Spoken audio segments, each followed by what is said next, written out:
guys, it's Damien from Marketing Food Online. I wanted to do a super quick video. I wanted to respond to a question that I actually did Scott a little while ago in regards to farmers markets and the fees that are sometimes associated with selling through a farmers market. Just to understand across the board, you have to know that farmers markets they're kind of self-regulating when it comes to fees, okay? When they are operating within a state and there is food being sold there, they do have to, of course, abide by the state and federal regulations in regards to packaging, labeling and such. All of those still come into play and they still have to be followed when you are in farmers markets. But you got to keep in mind that farmers markets are in the business to make money as well for themselves. So whoever owns the farmers market can dictate how much the fees will be at each farmers market. Some of them are fee-free, and they are just people who have a large space of land and they want you to open up there and sell whatever you want on the weekends. That's fine. But the majority of them, to be honest with you, yes, they do charge a fee. Now, there's a couple of different ways that they operate. Farmers markets either will charge you a flat fee, and they'll say, look, you can have a 10-foot by 10-foot tent. I need you to be there between 7 o'clock for setup. We open up at 8, and then you need to tear down your tent at a certain period of time when we close, okay? And what they're going to do is they'll say, I'm going to charge you a flat fee up front. It's $35 a day for the booth. Maybe it's $100, or they also offer a way of actually taking a percentage of the sales that you make throughout the day. So if you're making a $200 or $300 in a day, and they say, look, we take 2% of all sales or all transactions, whatever that may be. Those are traditionally the two ways, from my understanding and my own experience, the two ways that they will charge a vendor when you set up there to sell your product, okay? So you want to find that out. You want to check with whoever is running or managing. You may not necessarily come in contact with the owner of the property or the owner of the farmer's market. They normally have a manager there or somebody who can talk to you about that. But touch base with them and find out. Now, the good thing is this actually question is in regards to someone who lives in California. California has an enormous amount of farmers markets, and they are pretty spread out all over the entire state. I actually have a family member who operated a hot dog stand for quite some time there, and hit up a lot of different events. Something else to think about when you're selling under the certain types of Class A or Class B, whichever license that may be that you are selling, specifically the one that falls where you can have the ability to sell in farmers markets and other events. Try to think outside the box. Farmers markets are great. Yes, they are in abundance. We are approaching kind of a winter season, fall season now.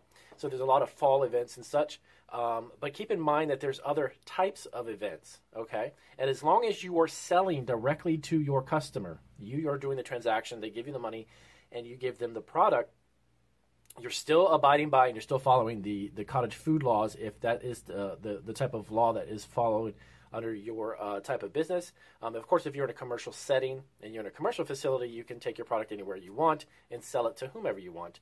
But if you're doing a cottage kitchen setup and you are making a product, farmers markets are great, like I said, but I don't want to tell you to limit yourself to that. There's a lot of different sporting events. There's a lot of craft shows. There's a lot of different types of events that fall under the laws of the cottage food laws, so that would allow you to go to different types, okay?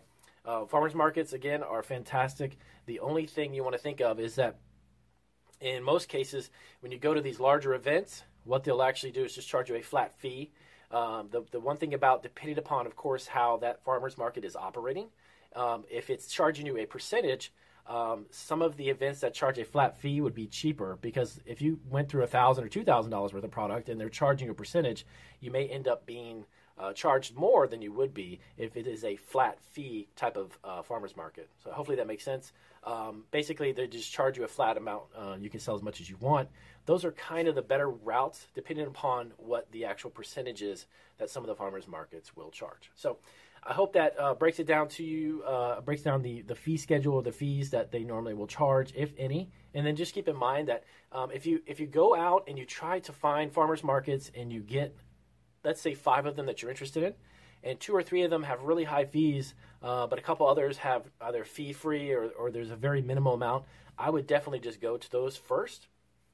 The reason being is that if you don't have experience or you've never experienced setting up a booth, and of course transacting business through farmers markets, if you've never experienced that, try to go to the least expensive ones first, inexpensive ones, okay? Because that's just going to give you experience, and that's right when you start off with. That's actually much more important than making a huge profit off the bat. And that may sound a little odd coming from an entrepreneur, but right off the bat, you want to get experience and understand how it is transacting and interacting with your customers.